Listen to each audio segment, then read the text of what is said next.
주님께서 여러분과 함께 마테오가 전한 거룩한 복음입니다. 그때 예수님께서 수석 사제들과 백성의 원로들에게 말씀하셨다. 너희는 어떻게 생각하느냐? 어떤 사람에게 아들이 둘 있었는데 맏아들에게 가서 얘야 너 오늘 포도밭에 가서 일하여라 하고 일렀다. 그는 싫습니다 하고 대답하였지만 나중에 생각을 바꾸어 일하러 갔다. 아버지는 또 다른 아들에게 가서 같은 말을 하였다. 그는 가겠습니다 아버지 하고 대답하였지만 가지는 않았다. 이 둘 가운데 누가 아버지의 뜻을 실천하였느냐? 그들이 맏아들입니다 하고 대답하자 예수님께서 그들에게 말씀하셨다. 내가 진실로 너희에게 말한다. 세리와 창녀들이 너희보다 먼저 하나님의 나라에 들어간다. 사실 요한이 너희에게 와서 의로운 길을 가르칠 때 너희는 그를 믿지 않았지만 세리와 창녀들은 그를 믿었다. 너희는 그것을 보고도 생각을 바꾸지 않고 끝내 그를 믿지 않았다. 주님의 말씀입니다. 그리스도님 찬미합니다. 앉으십시오. 참 예수님, 오늘 주님께서 말씀해 주신 두 아들의 비유는 너무나 그 뜻이 명백하다고 할 수 있겠습니다.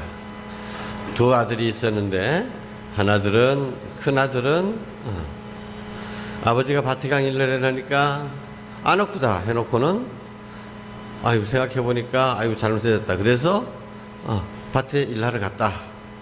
둘째 아들은 밭에 강 일하러 하나 알았어다 아버지 해놓고는 안 가버렸다. 둘 중에 누가 아버지의 뜻을 실천하는 사람이냐?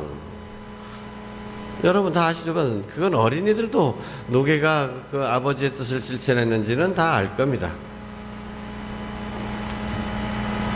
근데 문제는 큰아들은 어떻게 해서 아버지의 뜻을 실천하게 됐고 둘째 아들은 왜 그렇게 말을 해놓고도 아버지의 뜻을 실천하지 않았을까? 또 이 비유의 결론으로서 주님께서는 또 엄청난 말씀을 하십니다. 누가 먼저 들어간다고요? 세리와 창녀들이 너희보다 먼저 하느님 나라에 들어간다. 이건 또 무슨 말씀입니까?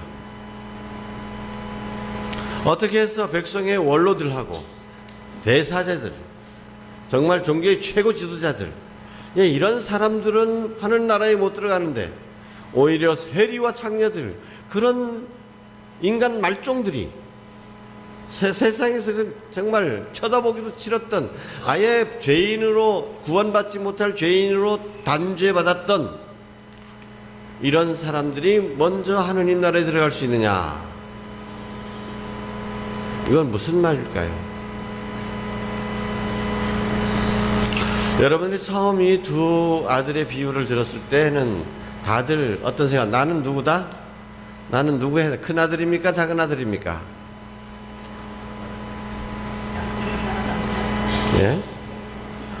나는 큰 아들이다 생각하는 사람 손 들어보세요. 나는 처음에는 아버지 말할 땐 안 웃고 다 해놓고도 밭에 가기 이러는 사람이다. 그래요. 예. 큰 아들도 꽤 있네요. 그 다음에 나는 가꾸다 말만 해놓고 실제로는 밭에 일 안 하는 작은 아들이다라는 사람 손 들어보세요. 나는 손 안 든 사람은 못 봐.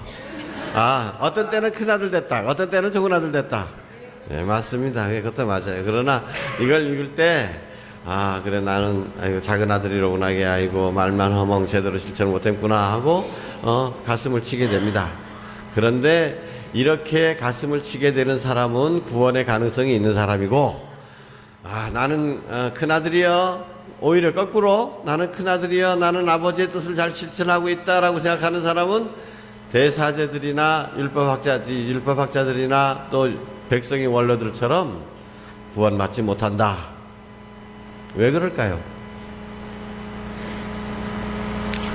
비유 하나를 말씀드리죠. 마을에 너무도 멋진 점잖은 신사 하나가 있었고 또 창녀가 한 사람이 있었습니다.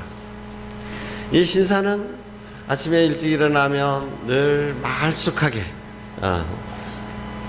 넥타이까지 단정하게 매고 모자를 쓰고는 출근을 합니다. 근데 이 신사가 출근할 때쯤이면 또 이 창녀가 밤새 일을 하고 지친 몸으로 완전히 만신창이가 된 몸으로 터덜터덜 집으로 돌아옵니다. 그런데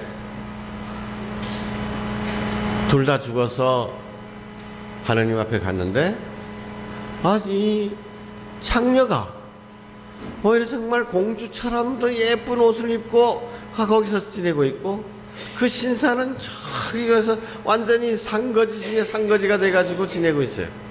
그래서 이상하다. 그래서 베드로한테 물어봤답니다. 아이고 베드로님 어떻게 해서 이런 일이 벌어졌습니까? 세상에서 저 사람은 아주 흠잡을 데 없이 말쑥한 점잖은 신사였고 이 사람은 창녀인데 어떻게 이럴 일이 있을 수 있습니까? 여러분들은 어떻게 생각하십니까? 어떻게 그 이유가 뭘까요? 무슨 일이 일어났을까요?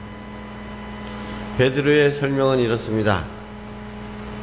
저 신사는 아침에 출근하면서 창녀를 볼 때마다 아이고 저건 어젯밤에 무슨 것인고 저거 어떤 짓 하신고 뭔 짓 하신고 맨날 그 생각만 했다는 거예요. 내 머릿속에 그것만 가득 들었다 하루 종일. 그런데 창녀는 그 신사를 볼 때마다 어떻게 생각했을까요? 아이고 나는 어떡하면 빨리 저 신사처럼 저처럼 사라질 건고 그 신사처럼 깨끗하게 살 그 생각만 머릿속에 가득 찼었다는 거예요.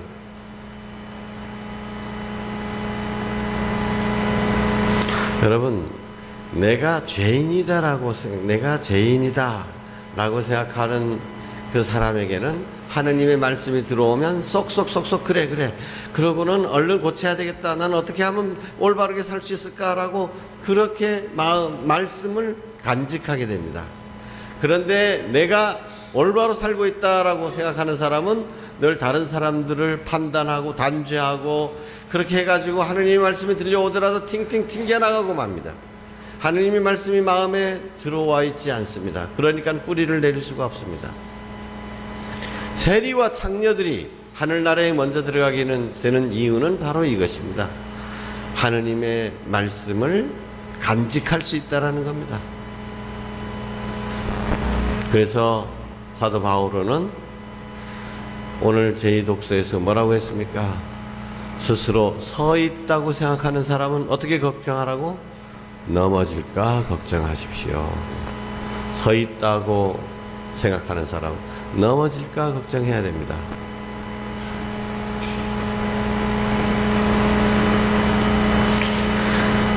맹사성이라고 하는 그 우리 조선시대의 이름난 학자가 아주 어린 나이에 과거 급제해가지고 이기양양하게 현감이 돼가지고 요즘 식으로 얘기하면 군수쯤 됐죠. 군수가 돼가지고 이제 부임하러 가는 길에 어떤 거기에 유명한 스님이 계시다 그래가지고 거기 가가지고 떡 앉아가지고 스님 내가 이제 이게 현감이 돼서 이제 백성들을 돌봐야 되는데 저한테 가르쳐 주실 말씀이 있으면 가르쳐 주십시오. 그래.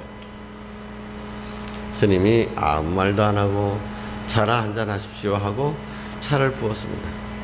근데 차를 부어놓고는 차가 넘쳐가지고 줄줄줄 흐르는데 계속 따르고 있어요.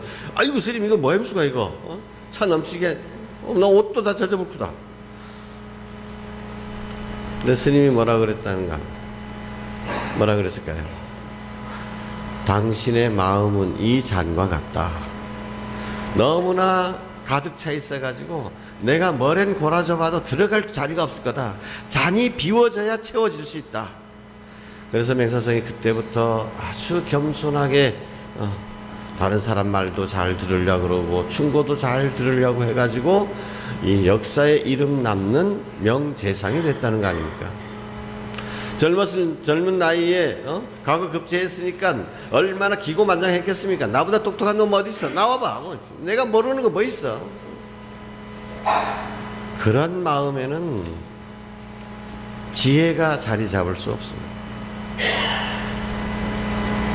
우리도 역시 마찬가지입니다. 내가 하느님의 길을 올바로 걸어가고 있다라고 스스로 자신했을 때는 그렇게 살지 못하는 다른 사람들의 단점이 자꾸 눈에 들어오고 판단하게 되고, 그런 만큼 내 마음은 점점 콘크리트보다도 단단해지는 겁니다. 그래서 하느님의 말씀이 내 안에 뿌리를 내릴 수가 없습니다. 그러나 마음을 비우라 이거예요. 오늘 독서 마지막 부분에 그렇죠. 예수님께서 지니셨던 마음을 여러분의 마음으로 지니십시오. 그 그리스도의 마음이 어떤 겁니까? 하느님과 똑같은 분이셨지만 그것을 고집하지 않고 모든 것을 비우고 낮추셔서 십자가에 못 박이기까지, 죽으시기까지 당신을 비우고 낮추셨다. 이것이 우리가 걸어가야 될 길입니다.